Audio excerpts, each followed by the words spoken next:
హారతి జ్ఞాన జ్యోతుల హారతి సాయి స్వరూపమా నీకు పూల హారతి సచ్చరితం నీకు జ్ఞాన జ్యోతుల హారతి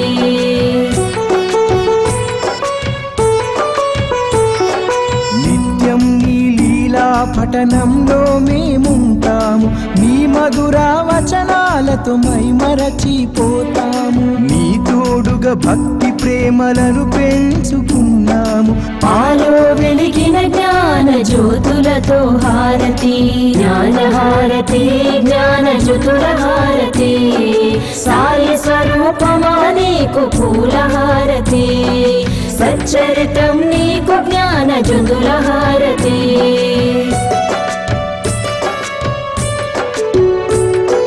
సాయి ఆత్మను నీలో నింపుకుంటివి తనివి తీర సాయిని దర్శింపజేస్తివి కష్టాలను దుఃఖాలను తరిమి కొడితివి దయగల తల్లి నీకు ప్రేమ హారతి జ్ఞాన హారతి జ్ఞాన జ్యోతుల హారతి సాయి స్వరూపమా నీకు పూల హారతి సచ్చరితం నీకు జ్ఞాన జ్యోతుల హారతి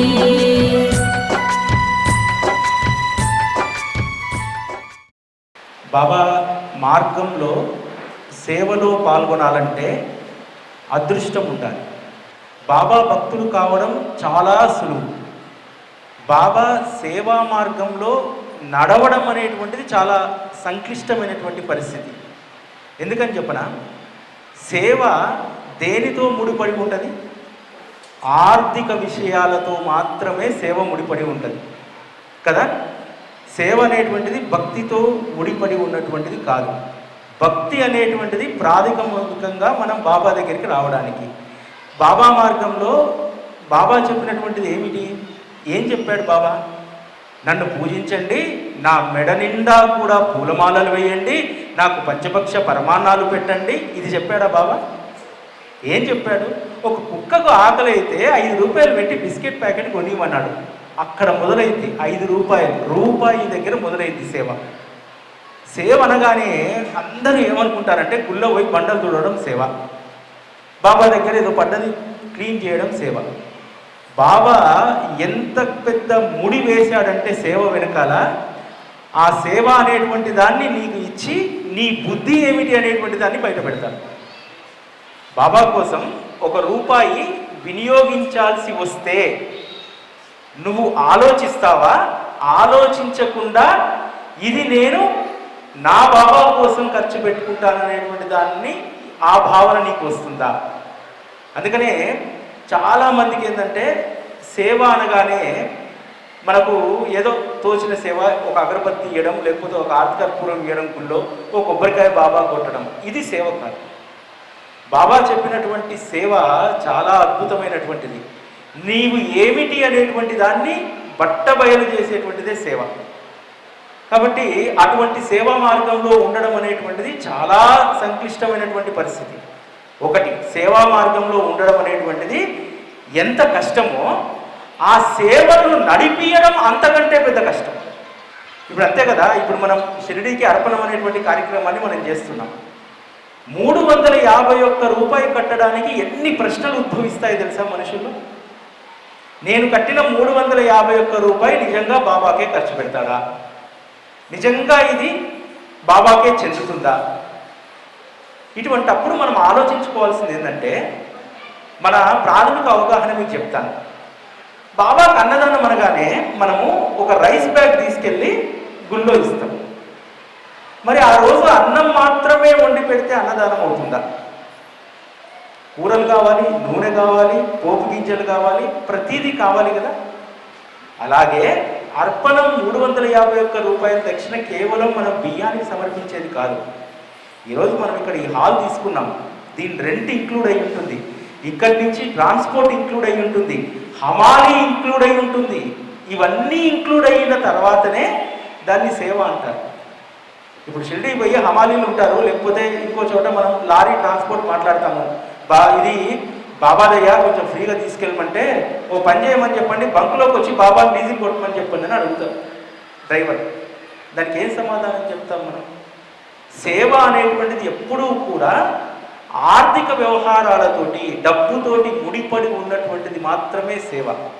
లక్ష్మీబాయి బాబాకు రొట్టె తీసుకొచ్చింది, రొట్టె తీసుకొస్తే కుక్కకేసింది, లేకపోతే బాయిజామా ప్రతిరోజు కూడా బాబాకు భోజనం పెట్టింది.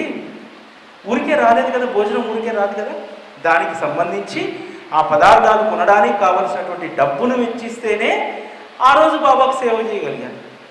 అట్లా సేవ అనేటువంటిది ఖచ్చితంగా మనకు దాంట్లో ఆర్థిక వ్యవహారం అనేటువంటిది ముడిపడి ఉంటుందనేటువంటి విషయం తెలుసుకోవాలి.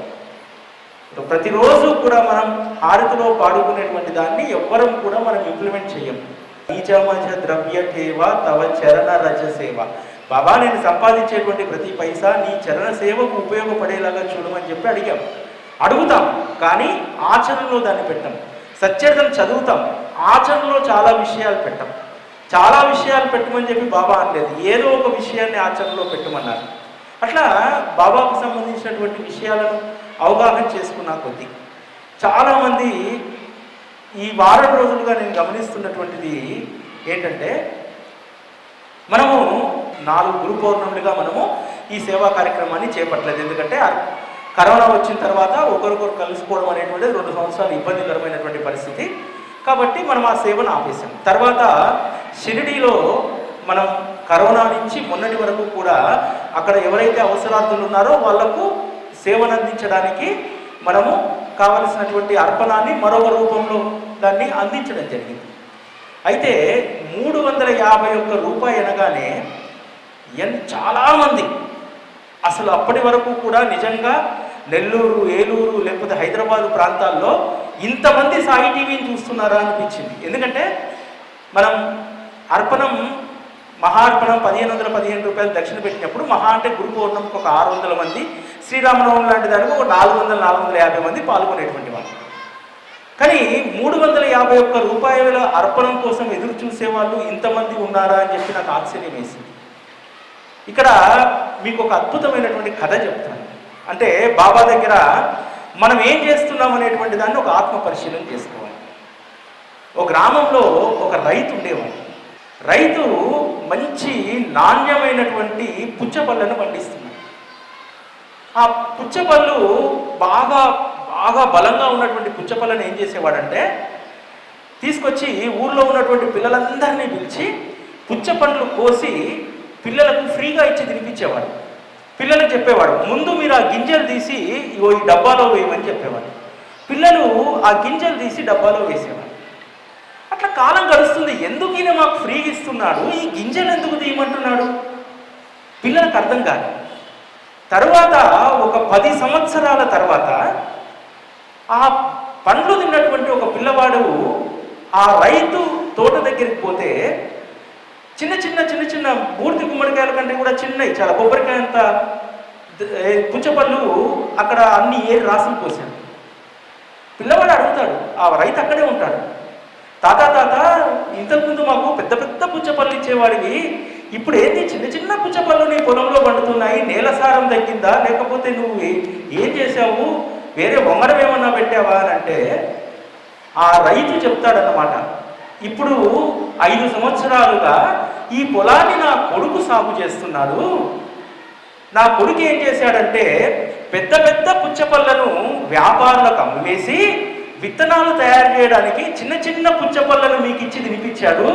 ఆ చిన్న పుచ్చపళ్ళ వంగడాలు వేస్తే వాటికంటే చిన్నదైనటువంటి గాసాయి, నేను మాత్రం పెద్దదైనటువంటి ఆ పుచ్చపళ్ళు మీతో తినిపించి ఆ విత్తనాలను నేను వేయడం వల్ల పెద్ద పుచ్చపళ్ళు వచ్చాయి. పెద్ద పరిమాణంలో ఉన్నటువంటి దాన్ని నేను విత్తనాల కోసం ఉపయోగించాను. నా కొడుకు డబ్బు ఆశతోటి పెద్ద పరిణామంలో ఉన్నటువంటి వాటిని అమ్మేసి డబ్బు పోగు చేసుకున్నాడు. ఇప్పుడు వంగడం చిన్నదైపోయింది, కాయలు చిన్నదైపోయాయి అని అంటారు. ఇది సేమ్ మనం బాబాకు అప్లికబుల్ చేసుకోవాలి. మన సేవ ఎంత ఉంటే దాని యొక్క ప్రతిఫలం అంతే మనకు వస్తుంది. మనం పెద్ద పుచ్చపండును బాబా దగ్గర పెడితే బాబా దగ్గర సేవ విషయంలో మనం అంత ఉదారంగా ఉండగలిగితే బాబా కూడా మన పట్ల ఉదారమైనటువంటి దాన్ని ఆ స్వభావం కలిగి ఉంటారు. అంతే కదా, మనము ఏ విత్తనం నాటితే ఆ చెట్టే వస్తుంది.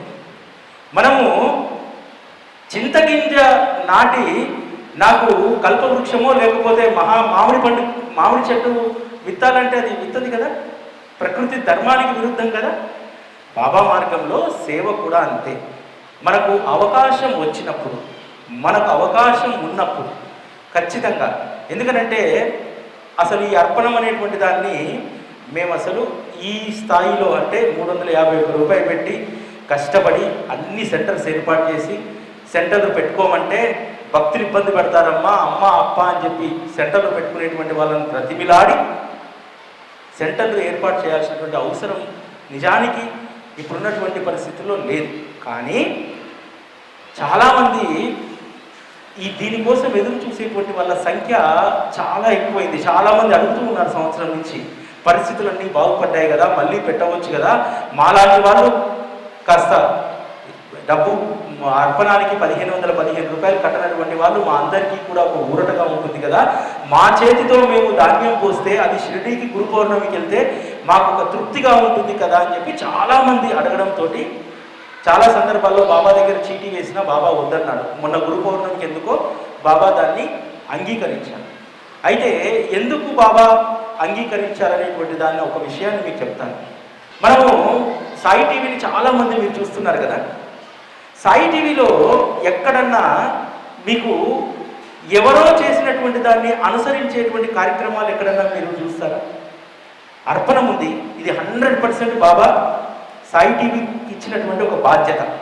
అనేక ఉత్సవాలు చేస్తాం, స్తవన మంజరి చేస్తాం, సచ్చరిత చేస్తాం, బాబా మహాసమాధి పూల సమాధి చేస్తాం, తర్వాత బాబా 3 రోజుల సమాధి ఉత్సవం చేస్తాం, హారతుల ఉత్సవం చేస్తాం. ఇది ఎక్కడి నుంచైనా మనము కాపీ కొట్టామా? బాబా పట్ల ప్రేమ ఉండాలే కానీ అద్భుతమైనటువంటి ఆలోచనలు ఆయన ఇస్తారు. మనము ఏ దాన్ని కూడా కాపీ కొట్టాల్సినటువంటి అవసరం లేదు. నీకు తపన ఉంటే నువ్వు ఆయన గురించి వినూత్నంగా ఆలోచిస్తే అనేక కార్యక్రమాలను ఆయనే మనకు స్ఫురింపజేస్తాడు. ఈ అర్పణ కార్యక్రమము ఎప్పుడో 2015లో మొదలుపెట్టిన తర్వాత చాలామంది కొంతమంది వ్యక్తులు బయలుదేరారు. వ్యక్తులు కూడా ఈ అర్పణం పేరు మీద గోధుమల సేకరణ, బియ్యం సేకరణ, ఎందుకంటే సాయి టీవీలో ఒక సక్సెస్ఫుల్ ప్రోగ్రామ్ ఇది, దాంతో వాళ్ళు చేయడం ప్రారంభించారు. అంటే వ్యక్తులు చేసేదానికి వ్యవస్థ చేసేదానికి తేడా ఉంటుంది. వ్యవస్థ ఏంటంటే వ్యవస్థకు బాధ్యత ఉంటుంది. మీరందరూ చూశారు, దాదాపు 8-9 సంవత్సరాలుగా చూస్తున్నారు. ఇక్కడ అర్పణం చేసినటువంటి వాటిని షిరిడీకి వెళ్ళేదాకా, షిరిడీకి వెళ్ళిన తర్వాత అక్కడ అప్పగించేదాకా అన్నీ కూడా మీకు సాయి టీవీలో చూపించడం జరుగుతుంది. వ్యక్తికి అంత రెస్పాన్సిబిలిటీ ఉంటుందా? అంత బాధ్యతగా ఉంటారా? అంత నిబద్ధతతో పనిచేస్తారు? ఇట్లా చాలామంది మన బాబా మార్గంలో ఉన్నటువంటి వాళ్ళే చాలామంది అన్నారనమాట ఈ మధ్యకాలంలో, మీరు దాన్ని ఆరంభించారు, మిగతా వాళ్ళందరూ కూడా దాన్ని కాపీ చేసి రకరకాలుగా వాడుకుంటున్నారు, కాబట్టి మీకు అంటే మీకే సొంతమైనటువంటి దాన్ని మీరు ప్రారంభిస్తేనే మంచిదని చెప్పి చాలామంది చెప్తూ ఉన్నారు 3 సంవత్సరాలుగా. కానీ ఓపిక లేక, ఎందుకంటే సాయి టీవీలో ఈరోజు మీరు చూస్తున్నటువంటి దాన్ని మనం చాలా ఈజీగా ఇంట్లో కూర్చొని చూస్తాం, కానీ దాని వెనకాల కొన్ని గంటలు, రోజుకు 10-12 గంటలు శ్రమ చేయాల్సి ఉంటుంది. ఎందుకంటే కరోనా తర్వాత బాబా చేసింది ఏంటంటే తాలు గింజలన్నింటినీ కూడా పక్కకు చెప్పేసింది. సాయి టీవీని ఈరోజు ఎవరు ఆస్వాదిస్తారంటే బాబా పట్ల ప్రేమ ఉన్నటువంటి బలమైనటువంటి వారు మాత్రమే సాయి టీవీలో ప్రసారం అయ్యేటువంటి కార్యక్రమాలను ఆస్వాదిస్తారు. ఎందుకంటే తాలు గింజలన్నీ వెళ్ళిపోయిన తర్వాత మంచి విత్తనాలు మాత్రమే, మంచి బలమైనటువంటి, బలహీనులందరూ వెళ్ళిపోయారు, బాబా పట్ల బలమైనటువంటి ప్రేమ కలిగినటువంటి వాళ్ళు మాత్రమే బాబాతో మిగిలారు. అట్లా మనం చేసేటువంటి ప్రతి కార్యక్రమానికి కూడా దానికి ఒక అంతరార్థం ఉంటుంది, దానికి ఒక విశిష్టత, మహిమ ఇవన్నీ కూడా ఉంటాయి. అదేవిధంగా నేను ఎప్పుడూ చెప్తూ ఉంటాను, గురు పౌర్ణము లేకపోతే బాబా సమాధి ఉత్సవము ఇవన్నీ కూడా మనం ఒక్కరోజు చేసుకునేటువంటి పండగలు కావాలి. గురు పౌర్ణమికి నువ్వు దాదాపు 4 రోజుల నుంచి సిద్ధం కావాలి. ఈ గురు పౌర్ణమికి ఇంకా నేను ఏం నేర్చుకోగలుగుతాను, కనీసం ఈ 4 రోజుల్లోనైనా. పిల్లలు మామూలుగా చదువుకుంటూ ఉంటారు కదా, వాడు quarterly, half yearly, pre finals వీటిని లైట్ తీసుకుంటాడు. యాన్యువల్ ఎగ్జామ్ వచ్చే నాటికి అరే ఈ సంవత్సరం నేను ఖచ్చితంగా సబ్జెక్ట్లో నేను నిష్ణాతుని కావాలి, దాన్ని బాగా చదవాలని అనుకుంటారు. అట్లాగే సద్గురువు భక్తులైనటువంటి సద్గురువును ఆశ్రయించినటువంటి బిడ్డలందరూ కూడా గురు పౌర్ణమి నాటికి ఖచ్చితంగా ప్రతి గురు పౌర్ణమి కూడా మనల్ని మనం అనాలిసిస్ చేసుకోవాలి. ఏం నేర్చుకున్నాం కొత్తగా, ఏమి తెలుసుకోవాలనుకున్నాం, ఎందుకు తెలుసుకోలేకపోయాం, బాబా మార్గంలో ఎంతవరకు ముందుకు వెళ్ళాం, ఇవన్నీ తెలుసుకోవాలి. నేను ప్రతి గురు పౌర్ణమి కూడా ఖచ్చితంగా నేను సాయి టీవీ కోణంలో నుంచి, అదేవిధంగా నా వ్యక్తిగతమైనటువంటి కోణంలో నుంచి తప్పకుండా నేను చేసుకుంటాను. ఎందుకంటే ఈసారి మీరు సాయి టీవీలో కార్యక్రమాలు చూస్తున్నారు కదా, గురు పౌర్ణమికి దాదాపు 30-34 రోజుల ముందు నుంచి అద్భుతమైనటువంటి కార్యక్రమాలు ప్రారంభమయ్యాయి కదా. ఆ రోజు బాబాను సేవించుకున్నటువంటి భక్తులకు సంబంధించినటువంటి ఆ కార్యక్రమాలన్నీ మీరు చూస్తున్నారు కదా. దాని వెనకాల ఎంత తపన ఉండాలో తెలుసా, ఎన్ని రోజులు మనం శ్రమ చేయాలో తెలుసా. నేను దాదాపుగా మే 15వ తేదీ నుంచి కోఆర్డినేట్ చేసుకుంటూ వస్తున్నాను. ఎంతో కోఆర్డినేట్ చేస్తే ఈరోజు ప్రోగ్రాం కింద ఒకరు ఒక కామెంట్ పెట్టారు.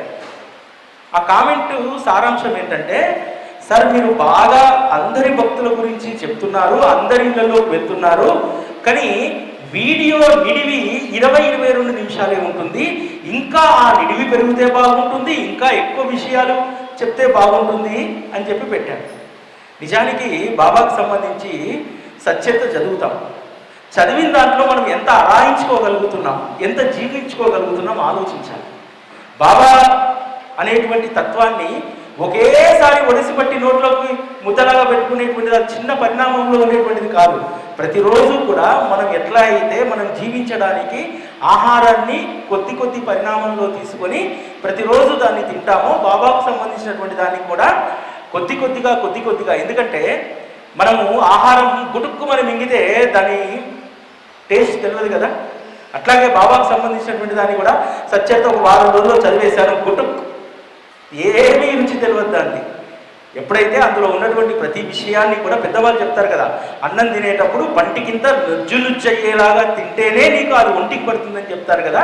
బాబాకు సంబంధించినటువంటి తత్వాన్ని కూడా మనము ఆ విధంగా ప్రతిరోజు ఒక్క విషయాన్నైనా సరే స్మరించుకుంటూ దానిని అవగాహన చేసుకుంటూ మరలా దాన్ని మనం మనస్సులో తలుచుకుంటున్నప్పుడు, దాని గురించి చింతన చేస్తున్నప్పుడు అప్పుడు అర్థమవుతుంది. సత్యత 336 సార్లు చదివినా ఏమీ అర్థం కాదు. 3 విషయాలను 3 ఏళ్ల పాటు నువ్వు దాని చుట్టే తిరిగితే ఆ 3 విషయాలైనా 3 ఏళ్లలో మనకు అర్థమవుతాయి. కాబట్టి బాబా మార్గంలో మనం ఎప్పుడూ కూడా ప్రతిరోజు దాన్ని ఆస్వాదించాలి. ఇంట్లో లడ్డూలు చేసి పెట్టుకుని ఒకటే రోజు తినేస్తే ఏముంటుంది, మరుసటి రోజుకి ఏం మిగలదు కదా. ఇది కూడా అంతే. ఇంకొకటి, గురు పౌర్ణమి సందర్భంగా నా అనుభవం మీకు చెప్తాను. నేను దాదాపు 24 మంది భక్తుల ఇంటర్వ్యూ చేశాను ఇప్పటి వరకు. ఆ 24 మంది భక్తుల వారసులను చూసిన తర్వాత నాకు అనిపించింది, మన జీవితం ఏమిటి అని చెప్పి. ఎందుకంటే ఇప్పుడు నేను చెప్పాను కదా, ఏ విత్తనం నాటితే ఆ చెట్టే ఆ మొక్కే వస్తుందని చెప్పి, అట్లాగే బాబా కూడా తన భక్తుల యొక్క కుటుంబాల్లో ఎంత గొప్ప ఆత్మ కలిగినటువంటి వాళ్ళని, ప్రేమ కలిగినటువంటి వాళ్ళ సోల్స్ను మళ్ళీ వారి కుటుంబాల్లో పుట్టించారంటే, నేను వెళితే ఎవ్వరు కూడా విసుక్కోని, అసలు వాళ్ళకి ఏం సంబంధం, మన భాషతో ఏం సంబంధం, వాళ్ళకి సంబంధించినటువంటి విషయాలు ప్రచారం చేస్తే వాళ్ళకి ఏమొస్తుంది, అందరూ కూడా ఉన్నత స్థాయిలో ఉన్నటువంటి వారు, వాళ్ళకి ఏమవసరమో తెలుసా. వాళ్ళు ఒక మాట చెప్పారు, ఒక భక్తుడి యొక్క డిసెండెంట్ ఏమన్నారంటే, నేను చాలా బిజీ, కానీ మీరు బాబా కోసం అనేటువంటి ఒక మాట అడ్డు వేశారు నాకు ఇప్పుడు, కాబట్టి మీకోసం కాదు బాబా కోసం నేను టైం ఇస్తున్నాను అన్నారు. అంటే ఎంత ఎమోషన్ కనెక్టివిటీ వాళ్ళకు ఉంది బాబా అంటే. మేము కూడా చూసాం ఇప్పుడు అర్పణంలో కొన్ని చోట్ల, మన హైదరాబాద్లో కాదు బయట ప్రాంతాల్లో, ఒక టౌన్లో చాలా కనెక్టివిటీ ఉంటుంది మనకు. అక్కడ అర్పణం పెట్టుకోమని చెప్పి 10 మందిని అడిగినా సరే ఏమన్నారు తెలుసా, మాకు వీలు కాదండి, అర్పణం పెట్టుకుంటే రోజు 6 చేయాలి, రోజు భజన చేయాలి. ఎవరు చెప్పారు నీకు చేయమని? పొద్దున్నే హారతిచ్చుకొని బాబాకు నువ్వు వండుకున్నటువంటి దాన్ని నైవేద్యం పెట్టి బాబాకు నమస్కారం పెట్టుకుంటే చాలు. నువ్వు చేసేటువంటి సేవలో నిబద్ధత ఉంటే చాలు. ఈ హంగామా ఎవరు చేయమని చెప్పారు. అట్లా మన వాళ్ళేమో ఇట్లా ఉన్నారు, వాళ్ళేమో బాబా కోసం మీరు ఒక గంట టైం ఇవ్వండి అంటే నువ్వు బాబా అనేటువంటి మాట నాకు అడ్డు వేసావు కాబట్టి నా కాళ్ళకు బంధం పడిపోయింది వచ్చేసి అని అన్నారు. అంటే ఒక ఎమోషన్ కనెక్టివిటీ. బాబా పేరు చెప్పగానే మన వ్యక్తిగతమైనటువంటి దాన్ని మొత్తం కూడా పక్కన పెట్టి మనం ఎట్లా ఉండాలనేటువంటిది. ఎందుకంటే నేను 23-24 మంది వద్ద నేను దాదాపు ఒక 100 రకాలైనటువంటి పాఠాలు నేర్చుకున్న వాళ్ళ దగ్గర. వాళ్ళ లైఫ్ స్టైల్, వాళ్ళ జీవితం, ఇంటికి వస్తే వారి యొక్క ఆదరణ. ఇప్పుడు మన ఇంటికి ఎవరైనా తెలియని వాళ్ళు వస్తే హాల్ దాటనిస్తాం, మనం హాల్ దాటి బెడ్రూమ్లోకి రాణిస్తామా, హాల్ దాటి పూజా గదిలోకి రాణిస్తామా, హాల్ దాటి మనకు ఉన్నటువంటి ప్రైవేట్ ఏరియాలోకి మనం రాణిస్తామా? నేను పోయినటువంటి ప్రతి భక్తుడి ఇంట్లో కూడా వారి పూజా గదితో సహా, కొంతమంది ఇళ్లలో పూజా గది కిచెన్లో ఉంది, చాలా ఇరుకైనటువంటిది, అయినా సరే వాళ్ళు సంకోచించలేదు, ఎటువంటి అబ్జెక్షన్స్ చెప్పలేదు. అంటే బాబా పట్ల వాళ్ళకు ఉన్నటువంటి ప్రేమ, కమిట్మెంట్. మనము ఈరోజు అదృష్టవంతులం అని చెప్పాలి ఒక రకంగా.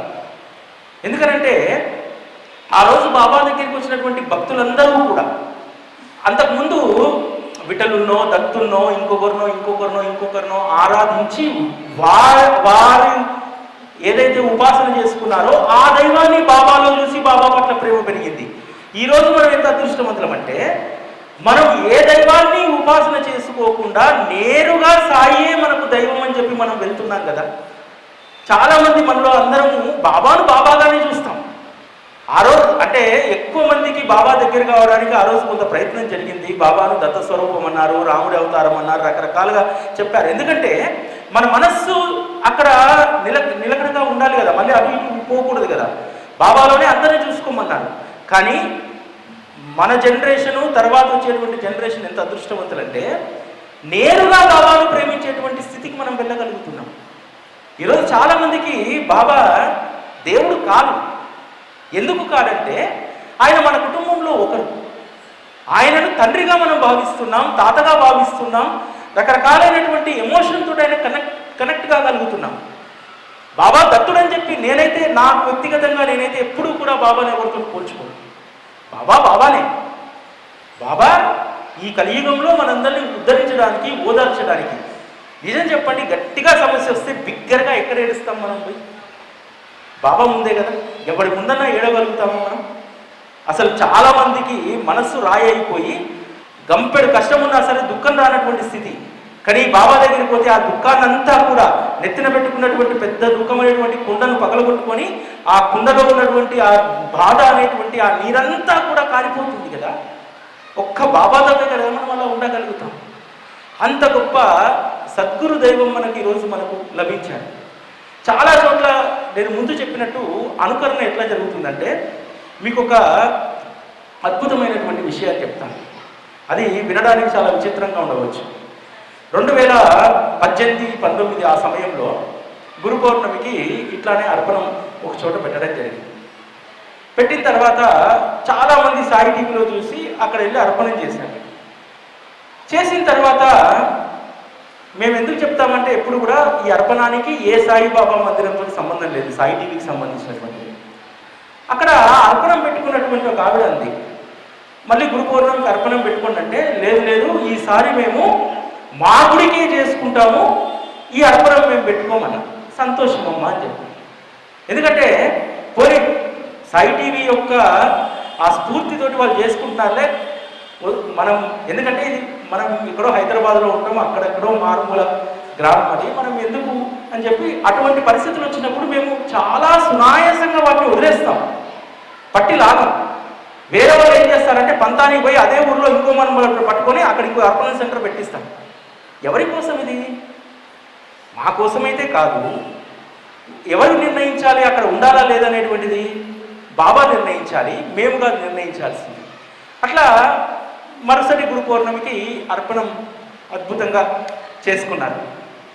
చేసుకున్న తర్వాత అర్పణ మేము షిరిడీకి వెళ్తే షిరిడీ నుంచి వస్తుంటే రిటర్న్లో ఫోన్ కాల్ వచ్చి వాహిని గారితో చెప్తున్నారు, మేడం మేడం గురు పౌర్ణమి తెల్లారి మా గుళ్ళో దొంగలు పడ్డారండి, బాబా ప్లేట్లు అన్నీ ఎత్తుకుపోయారు, ఏమీ లేవండి, అర్పణం దక్షిణ కూడా అక్కడ పెడితే అర్పణం దక్షిణ కూడా ఎత్తుకెళ్ళారు, మా గుడి కోసం చేసిన దక్షిణంతో ఎత్తుకెళ్ళారు. మాకు ఆశ్చర్యం వేసింది. ఎందుకంటే ఏ చెట్టుకు కాయాల్సినటువంటి కాయలు ఆ చెట్టుకే కాయాలి. చింత చెట్టుకు మామిడి కాయలు కాస్తాయని కూడా అవివేకం కదా. అట్లా బాబా మార్గంలో మనందరము కూడా ఎప్పుడూ ఒక కమిట్మెంట్ తోటి నిబద్ధతతో ఉండాలి. ఇంకోటి ఏంటంటే 100% ఎవరో చేసినటువంటి దాన్ని మనం బాబా మార్గంలో అనుకరిస్తూ ఉంటాం. నువ్వు నిజంగా తపన ఉండి బాబా నేను ఏదైనా ఇంకా కొత్త మార్గంలో వెళ్ళాలి. ఎందుకంటే ఈ కరోనా టైంలో చాలా ఆన్లైన్ మాసివ్ ప్రోగ్రామ్స్ ఎక్కువగా ఉన్నాయి. గ్రూపులలో పెడతారు, ఈరోజు మీరు ఈ అధ్యాయం చదివేసేయండి అని చెప్తారు. ఆధ్యాత్మిక మార్గంలో ఒకరు మనల్ని నిర్దేశించకూడదు. మన మనస్సు మన ఆలోచన అదే మనల్ని నిర్దేశించాలి తప్ప ఒకరు మనల్ని నిర్దేశించేటువంటి స్థితికి మనం వెళ్ళకూడదు. వెళ్తే ఏమవుతుందంటే మనం చట్రంలో ఇరుక్కొని ఉంటాం. సాయి టీవీ ద్వారా మేము చేసేటువంటిది ఏంటంటే ప్రతి కార్యక్రమాన్ని చేసి వదిలేస్తాం. చేసి వదిలేయడమే. మీరు చూడండి, సాయి టీవీలో ఎప్పుడైనా సరే ఒక గ్రూప్గా ఒక ప్రోగ్రాం చేయడం, లేకపోతే ఒక గ్రూప్ను అంటబెట్టుకొని ఎక్కడికో షిరిడి యాత్రనో ఇంకోటో పోవడం, ఇలాంటిది ఎప్పుడూ మేము చేయలేదు. ఏదైనా పారాయణ ఉంటే మీకు మీరుగా స్వచ్ఛందంగా ఎవరైనా వచ్చేది ఉంటే రమ్మని చెప్తాను తప్ప మీరు మనమంతా ఒక సమూహంగా ఉండాలని చెప్పి ఎప్పుడూ చెప్పాం. ఎందుకంటే సమూహం అనేటువంటిది ఎప్పుడూ కూడా మనం దాంట్లో ఏమీ నేర్చుకోలేము. ఏమి నేర్చుకుంటాం, ఏం తెలుసుకుంటామంటే పక్కన వాళ్ళ విషయాలు తెలుసుకుంటాం. సమూహంలో ఈమెంది ఆయనేంది ఈమెంది ఇంతే. ఎప్పుడైనా సరే భక్తి వ్యక్తిగతానికి సంబంధించినటువంటిది. రెండవది, మనకు ఏ వ్యవస్థ అయితే ఎవరైతే ఈ మార్గంలో మనకు ఒక మంచి నిర్దేశన చేశారో వారి పట్ల కృతజ్ఞత కలిగి ఉండాలి. మేము అదే చెప్తాం. సాయి టీవీ ద్వారా మేము చాలా నేర్చుకున్నామంటే చాలా మంచిదమ్మా సార్, మీరు చాలా అద్భుతమైనటువంటి విషయాలు చెప్పారంటే ఇది నా గొప్పతనం కాదమ్మా, సాయి టీవీ ఉంది కాబట్టి దాన్ని మీరు వినగలుగుతున్నారు, చూడగలుగుతున్నారు. కాబట్టి మీ కృతజ్ఞత ఏదన్నా ఉంటే వ్యవస్థ పట్ల చూపెట్టండి, వ్యక్తుల పట్ల కాదు, వ్యవస్థ పట్ల మీ యొక్క కృతజ్ఞత చూపెట్టండి. ఇప్పుడు మనం ఇక్కడ అర్పణం పేరు మీద బియ్యం అన్నీ కూడా సేకరిస్తున్నాం కదా. సేకరించి షిరిడీలో ప్రసాదాలయం ఎదురుగా పెద్ద టెంట్లేసి అక్కడ అన్నం వండి పెడితే ఎంత చండాలంగా ఉంటుంది. ఏం చేస్తున్నాం మనం? మనం చేసేటువంటి ఒక మంచి పనిని ఇంకొక వ్యవస్థకు దాన్ని సపోర్ట్ చేస్తున్నాం అంతే తప్ప మనం వేరే ఇతర మార్గంలోకి మనం వెళ్ళట్లేదు. మనం చేసేటువంటి ఒక ప్రయత్నానికి ఈరోజు సాయి టీవీలో జరిగేటువంటి కార్యక్రమాలలో చాలామంది పాల్గొంటూ ఉంటారు. అది దేనికి ప్రతీక? నువ్వు నేర్చుకుంటున్నటువంటి ఆ వ్యవస్థకు నువ్వు చూపెడుతున్నటువంటి కృతజ్ఞత. నువ్వు ఎప్పుడూ కూడా ఆ కృతజ్ఞతను నువ్వు గుర్తుపెట్టుకొని ఉండాలి. ఎందుకంటే బాబా మార్గంలో ప్రధానంగా ఉండాల్సినటువంటిది కృతజ్ఞత. ఆ కృతజ్ఞత లేకపోతే బాబా భక్తి మార్గంలో మనం ఏమీ కూడా సాధించలేము. మనం నేర్చుకున్నటువంటి దాన్ని మనకు మార్గనిర్దేశనం చేసినటువంటి వ్యవస్థ పట్ల ఖచ్చితంగా మనం కృతజ్ఞతతో ఉండాలి. ఆ కృతజ్ఞత ఒక గంటకో ఒక రోజుకో ఒక సంవత్సరానికో కాదు, జీవిత పర్యంతం మనకు అది ఉండాలి. ఆ జీవిత పర్యంతం ఉన్నప్పుడు ఈరోజు బాబా తన పట్ల భక్తి విశ్వాసాలు కలిగినటువంటి బిడ్డల పట్ల ఎంత ప్రేమ కలిగి ఉంటాడంటే, బీవీ దేవుడి ఇంటికి బాబా ఎప్పుడు వచ్చాడు? తన తల్లి 100 నోములు నోస్తే ఆ ఉద్యాపనకు సాధువు రూపంలో వచ్చాడు కదా, అంటే ఒక శుభకార్యానికి వచ్చాడు. ఇప్పటికీ కూడా బీవీ దేవ్ ఇంటికి వాళ్ళ ఇంట్లో శుభకార్యం జరుగుతుందని చెప్పి వాళ్ళకే తెలియదట. కానీ ఏ రోజైతే వాళ్ళ ఇంటికి ఒక సాధువు భిక్ష కోసం వచ్చి వెళ్తాడో ఆ తర్వాత నెల రోజులకు వారం రోజులకు వాళ్ళ ఇంట్లో అద్భుతమైనటువంటి శుభకార్యం జరుగుతుందట. అంటే బాబా తన భక్తుడి పట్ల ఎంత అటెన్షన్గా ఉంటాడు. ఎందుకు బాబా వాళ్ళ పట్ల అంత ప్రేమను చూపెడుతున్నారు? ఎందుకంటే తరాలు మారినా సరే బాబా యొక్క ప్రేమను వాళ్ళు వదులుకోలేదు. తరం మారినా కొద్దీ బాబా పట్ల ప్రేమ పెరుగుతుంది. మనలాగా వాళ్ళు బలహీనులు కాదు. నేను చూసినటువంటి భక్తుల్లో బలహీనులు ఎవరు లేరు, వారి వారసులు. మనమే బలహీనులం. ఎంత బలహీనులం అంటే బాబా పేరు చెప్పి ఎవరైనా కాషాయ వస్త్రం ధరించి రాగానే, లేకపోతే ఏదైనా ఓ గురువు వేషం వేసుకొని రాగానే వాళ్ళ వెంట పడిపోతూ ఉంటాం. అది మన బలహీనత. కానీ దాదాపు ఇప్పటికి బాబాతో ఉన్నటువంటి భక్తుల యొక్క జనరేషన్స్ 4 జనరేషన్స్ మారాయి. 4 జనరేషన్స్లో ఎక్కడ కూడా నాకు బలహీనత కనిపించలేదు. బలహీనత మనకే ఉంది. ఊరికనే పడిపోతూ ఉంటాం. ఊరికనే బాబాకు సంబంధించి ఒక కాషాయం కట్టగానే అటు పడిపోతూ ఉంటాం. ఎందుకు? సద్గురువు ఎప్పుడూ కూడా నీతోనే ఉండగా ఎందుకు నువ్వు మరొకరిని ఆశ్రయించాల్సినటువంటి అవసరమే ఉంది? చాలామంది అంటూ ఉంటారు, సార్ మీరు అద్భుతంగా చెప్తూ ఉంటారు, నిజంగా మాకు గురువులు అంటే ఇవన్నీ మాటలు మాట్లాడొద్దని చెప్తాను. ఇవన్నీ నేను ఎందుకోసం చెప్తున్నాను, ఎందుకోసం నేర్చుకుంటున్నాను నాకు తెలుసు. నా జీవితానికి అది అవసరం. నేను నేర్చుకున్నటువంటి దాన్ని ఇతరులకు చెప్తున్నాను. నేను ఎవరినో ఉద్ధరించడానికి నేను ఈ కార్యక్రమం చేయట్లేదు. నన్ను నేను ఉద్ధరించుకోవడానికి కోసం మాత్రమే నేను ఈ కార్యక్రమం చేసుకుంటున్నాను. ఈ క్లారిటీ ఉండాలి. ఈ క్లారిటీ ఉంటే బాబా మనల్ని ఉన్నటువంటి స్థానంలో చాలా స్థిమితంగా ఉంచగలుగుతారు. ఎప్పుడైతే మిడిసి పడ్డటువంటి వాళ్ళని బాబా ఆకాశానికి ఎత్తుతాడు, ఒక స్థాయికి తీసుకెళ్తాడు. తీసుకెళ్ళిన తర్వాత ఒక్క దెబ్బ కొడితే కింద పడతాం సరుచుకొని. కాబట్టి పైకి వెళ్ళడం ఎందుకు, కింద పడడం ఎందుకు? బాబా మార్గంలో చాలామంది కూడా అలానే చేస్తూ ఉంటారు. కొద్దిగా తెలవగానే మాకు ఏదో తెలిసిపోయింది, మేము ఇతరుల కంటే అతీతులు అని అనుకుంటారు. అది భ్రమ. అదే మాయ, అసలైనటువంటి మాయ. ఆ మాయలో పడకుండా ఉంటే మన జీవితం సవ్యంగా ముందుకు సాగుతుంది బాబా పాదాల వద్ద. ఎప్పుడైతే మనం మాయలో పడుతూ ఉంటామో, ఎప్పుడైతే మాయ మనల్ని ఎంటబడుతూ ఉంటుందో మన ఖచ్చితంగా కింద పడడం అనేటువంటిది ఖచ్చితంగా జరుగుతుంది. ఎందుకంటే భక్తి మార్గంలో మనం ఎదుగుతున్నామంటే మనతో పాటు మాయ కూడా వెంటపడుతూ ఉంటుంది.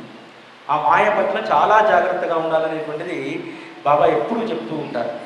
చాలామంది అర్పణ సెంటర్స్లో ఉన్నటువంటి వాలంటీర్స్ అడుగుతూ ఉంటారు, సార్ మా అపార్ట్మెంట్లో కింద నుంచి పైదాకా రోజు 4 హారతులు సాయి టీవీలో మోగుతూ ఉంటాయి, మా అపార్ట్మెంట్లోనే ఒకరు రానేస్తారు అర్పణానికి అంటారు.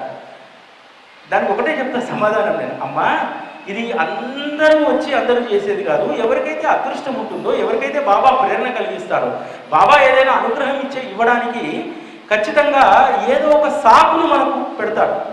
అనుగ్రహం ఇవ్వదలుచుకుంటే వాళ్ళకు బుద్ధి పుట్టిస్తాడు. బుద్ధి పుట్టితే వాళ్ళే వస్తారు, చేస్తారు. ఇది అందరూ చేసేటువంటిది కాదు, ఇది అందరూ మాస్గా ఇందులో చేసేటువంటిది కాదు.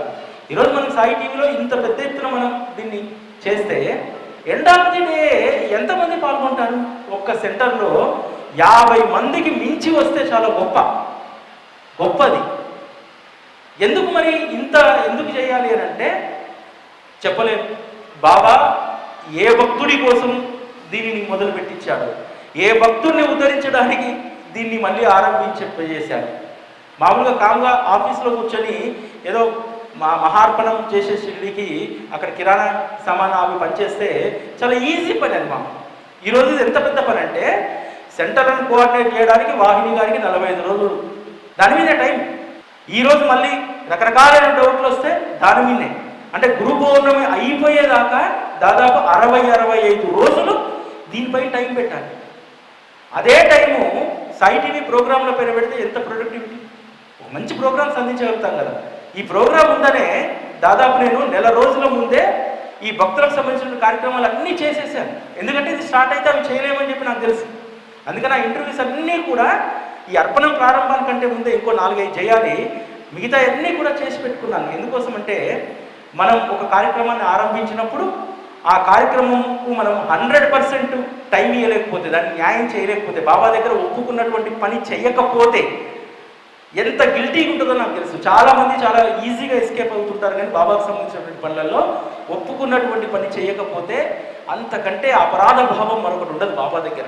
ఇది మనం ప్రాథమికంగా అలవర్చుకోవాల్సినటువంటిది. బాబాకు సంబంధించినటువంటి ఏదైనా పని మనం చేయదలుచుకుంటే ఖచ్చితంగా ఆ పని చేస్తేనే దానికి మనం కమిట్ కావాలి, లేకపోతే లేదు.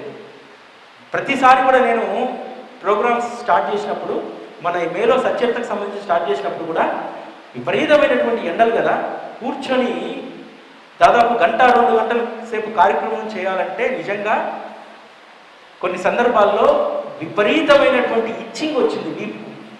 ఎందుకంటే ఆ చెమట అయినా సరే మధ్యలో దాన్ని ఆపివేయలేదు. ఎందుకనంటే మనం ఒకసారి ఒక కమిట్మెంట్ బాబాకి ఇచ్చినామంటే, ఇది ఎవరికో ఇచ్చినటువంటిది కాదు, లేకపోతే ఏదో పేరు ప్రఖ్యాతలు నాకు వస్తేం కాదు, నేను బాబాకి ఇచ్చుకున్నటువంటి కమిట్మెంట్. ఆ కమిట్మెంట్ 100% మనం చెయ్యాలి. కాబట్టి బాబా మార్గంలో మనందరము కూడా ఇంకొకటి చాలామంది అనుకుంటూ ఉంటారు, బాబా మార్గంలో ఎప్పుడూ కూడా ప్రతి కార్యక్రమానికి దక్షిణ ఎందుకు అని చెప్పి. మనలాంటి వారు ఉంటారనే సచ్చరితలో దక్షిణకు సంబంధించి అద్భుతమైనటువంటి వివరణ ఇచ్చారు. తన భక్తుల్ని ఏమంటంత రాస్తారు, తన భక్తుల్ని ఉద్ధరించడానికి దక్షిణ అనేటువంటి మిషతోటి ఆ భక్తుడు సంపాదించేటువంటి డబ్బులో కొంతైనా సరే పుణ్యకార్యాలకు వినియోగించి తన భక్తుడిని ఉద్ధరించడానికి.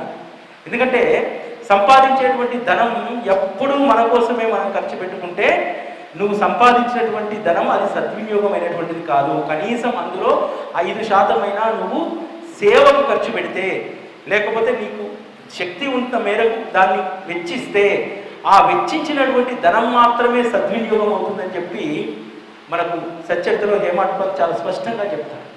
కాబట్టి మనందరం కూడా ఈ గురు పౌర్ణమికి కొంత మన ఖర్చులో కొంత, అది పెద్ద అమౌంట్ కాదనుకుంటున్నాను, 350 రూపాయలు అనేటువంటి పెద్ద అమౌంట్ కాదు.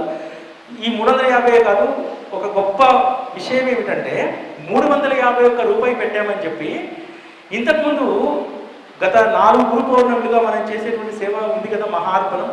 ఆ అర్పణానికి సమర్పించేటువంటి వాళ్ళు ఎవ్వరూ కూడా కింద వచ్చే 351ని చూడలేదు.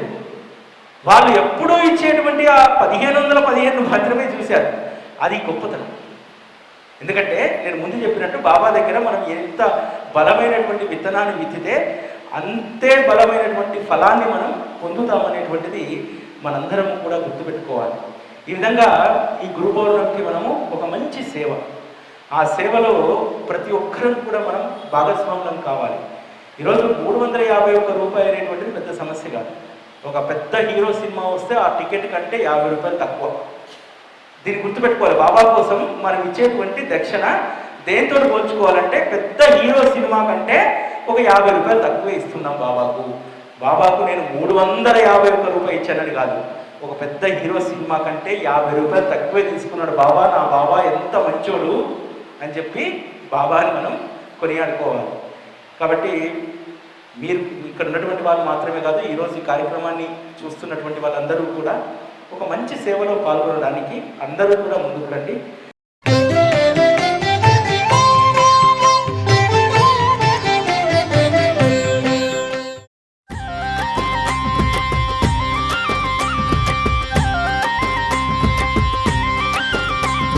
కదిలినాడు శ్రీనివాసుడు అర్పణంతో ఆది భిక్షువై,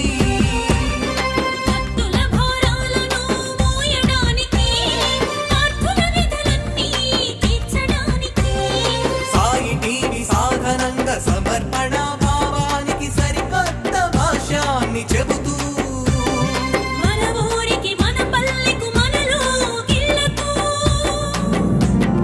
కదిలినాడు శ్రీనివాసుడు అర్పణంతో ఆది భిక్షువై.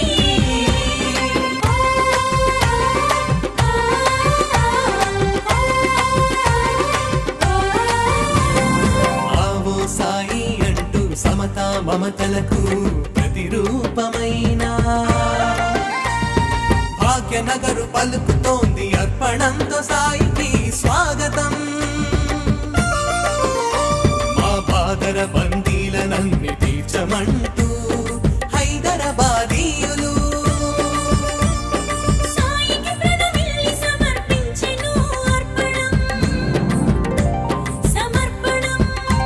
ఇది హైదరాబాదీయుల షిరిడీకి అర్పణం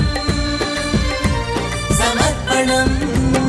కదిలినాడు శ్రీనివాసుడు అర్పణంతో ఆది భిక్షువై.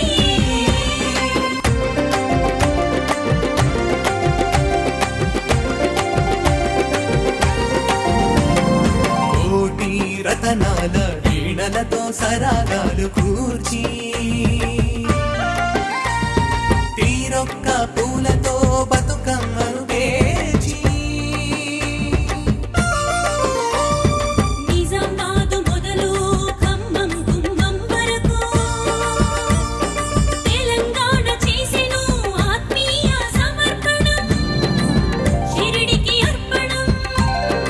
అర్పణం సమర్పణం.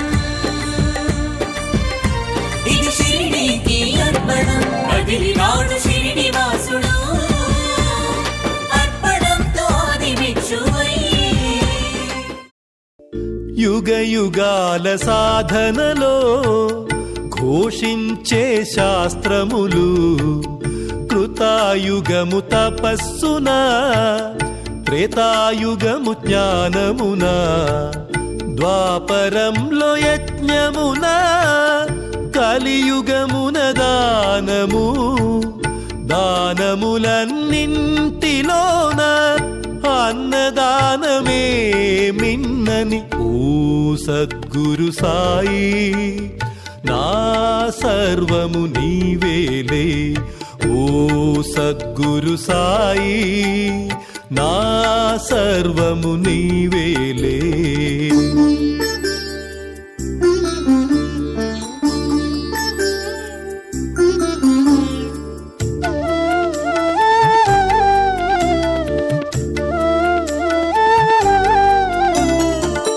మిట్ట మధ్యాహ్న సమయాన ఇంటికెవరు వచ్చిన గాని అతిథి దేవో భవ అని అన్నము పెట్టగానే మన మనసున అన్నదాన